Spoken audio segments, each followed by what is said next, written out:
There's a large stairwell behind you, bro. You gotta get out of there. Want me to bring up one more positive tonight? While I'm trying to draw some silver lining here. Marcus Smart. That was another Best reason game of I the think year.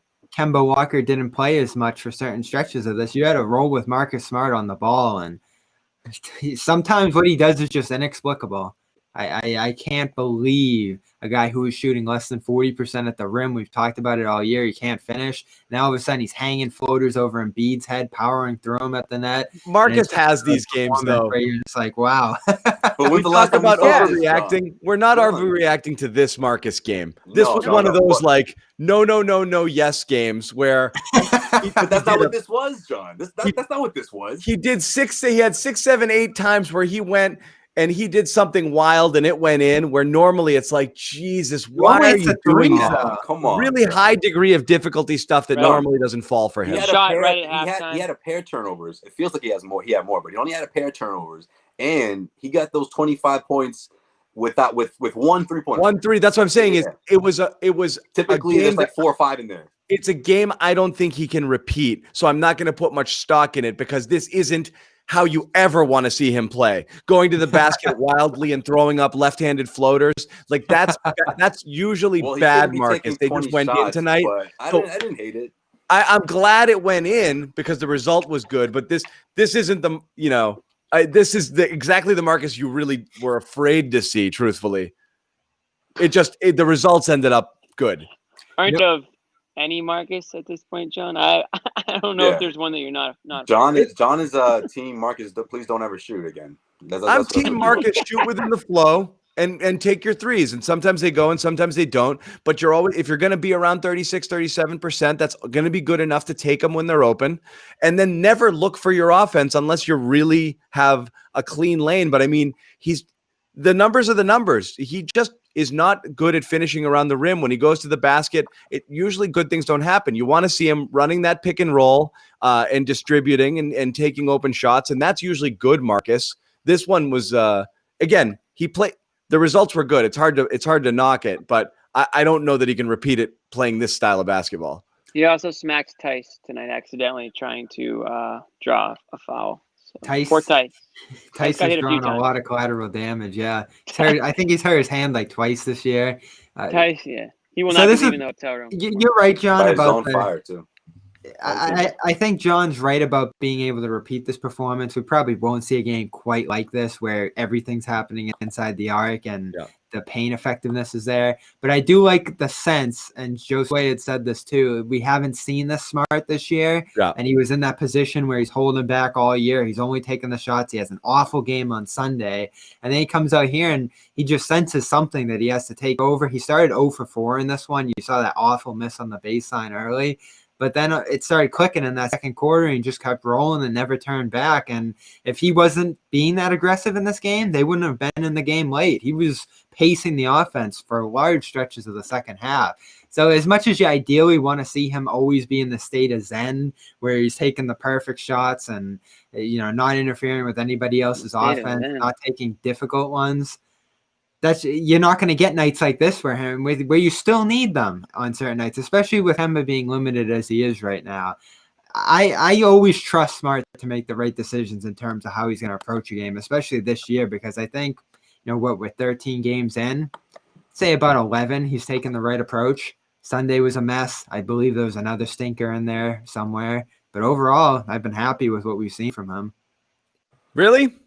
Yeah. I mean, people are killing him to start this year. He's still shooting. I've been too. You're talking about Smart still, right? Yeah. I've been happy with Smart. I mean, we all said that. I think happier with Smart's shot selection this year than we have been in past years. He's taken that backseat role he needed to, for the most part. And I'm not ready to crown him, all-star, all-NBA team. But I think he's, like Bobby said just now, he's accepting, I think, his role. When they're all healthy, I do feel like he is not trying to overstep like Tatum and Brown. Of course, there are going to be a shot here or there that you're scratching your head that you don't want. That's never going to go away. But for the most part, I think I'm generally content with the way he's approached the season. But his efficiency, his numbers are down across the board. I think assists are slightly up, but I mean, just in terms of shooting and just efficiency, he's down. He's not having. You expected him to take a half a step forward based on increased role and need, and he's been not efficient. And he's already not super efficient player to begin with. I mean, his field goal percentage from three and from the field in general is pretty friggin' low. I feel like two of those games are probably the Pritchard games, no? The 20-plus point game and the other one. And I mean, not to say that Pritchard should be a reason why he's stealing the sunshine, but you know Marcus Smart, someone like that, he's got to step to the side and do other things to help the team, you know? I think those are the only two games where he really, again, this is his best performance by far. This is the best we've seen from Marcus Smart this year. Yeah. And it wasn't the Marcus that was chucking a whole lot of threes. Yeah, I mean, he went 1 for 6, but I mean, it wasn't. He didn't have to make 4 or 5 3-pointers to get there, to get to 20 plus. You know, scoring. What was it, shooting over 50%? I mean, that's a good Marcus Smart game, especially when you don't have Jason Tatum. I like that he's getting to the line a ton too, and I was thinking this during the game. I have to dive into it a little deeper, but a guy who shoots as many threes as he does to be going to the line 6 times a game, it's pretty impressive too. And we've talked about is it the best thing that he's hunting those fouls, but he's getting there game in and game out now. Through 13, he's averaging over 6 a game.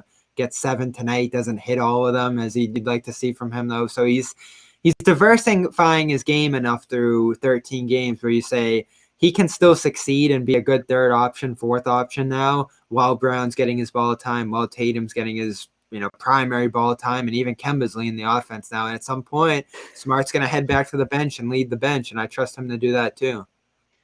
I think for me, if there's a Thompson jersey back there, man, I would have lost it. If you replace the Horford with him, oh man. Marcus Smart for like who he is. So that's kind of like where I'm at. I mean, John, we talked about how he makes it, we just talked about when he drives to the hoop and some of the ridiculous, shots he tries to make at the basket and how you don't want that to happen. Then you talk about some of the 3-pointers he takes, how you don't want that to happen. So it's like Marcus Smart really can't win, I feel like, out there on the court unless he's hitting every shot or every basket that he takes. So I think it's a little unfair the way some people expect him to play out there. His flaws are definitely talked about, but at the same time, I think a lot of Celtics fans, Green Teamers, might overstate some of the stuff he does out there at points with the whole winning plays and things like that. So it's a healthy balance. It's a polarizing player. Certainly one of the more polarizing players of the last decade in Boston. I think you're either on one side or the other with him. But I've kind of accepted who he is. So I think he's important to your team for sure. And how important, I guess, remains to be seen. We'll never truly know. The Marcus Smart debate will never be settled because unless he goes. And when he goes, you'll realize, oh, wow, we are really missing Marcus Smart and his energy and leadership and fire. Or you literally will never think of him again and say, wow, we really overvalue this guy. And that's the only way you'll know it.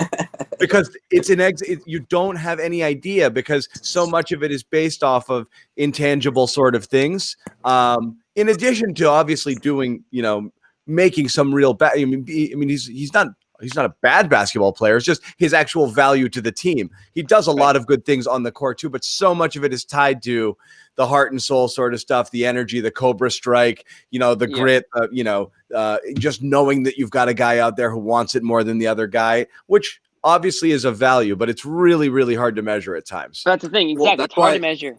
It's easy to look at stats and talk about stats. It's hard to measure the intangible stuff. So I guess it's what do you value more? And some people value one more than the other. So that's why the debate will just continue to rage on, like John said. Yeah. Right. Yeah, no, exactly. And it's a take you good to take the bad scenario with him. Right. Exactly. But you surround him with what we're calling 3 all-stars, right? That's what's supposed to make him that's going to elevate him, especially in the playoffs, in the postseason. I mean, that's why these championship, or these winning plays can turn into championship winning plays, And I think Marcus Smart is continuing to get better defensively. Obviously, you look at his defensive accolades, and you're like, okay, yeah, you take the good with the bad. But at the same time, let's not forget, he's come a long way, or at least he's progressed in that aspect of shooting, or at least his shot selection, right? Because that was the biggest complaint before, right? Oh, he has awful shot selection. And then now it's like, oh, okay, well, maybe he's just taking it upon himself too many times, at least it's what it seemed like throughout the bubble, throughout the postseason. But, there's a lot of contributing factors when you think about the injuries and the bubble and the environment.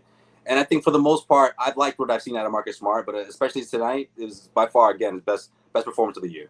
And this isn't a rare game for him. It's not like, well, where'd this come? Because he does this a couple times a year. And that's probably what you're paying for, too, with him, and what you're expecting from is there's just going to be maybe 12 games per year where he just completely blows you away. And quite a few of them have happened in the playoffs, too, where the aggregate doesn't matter as much. It's just what you're doing in the moment when the game's on the line.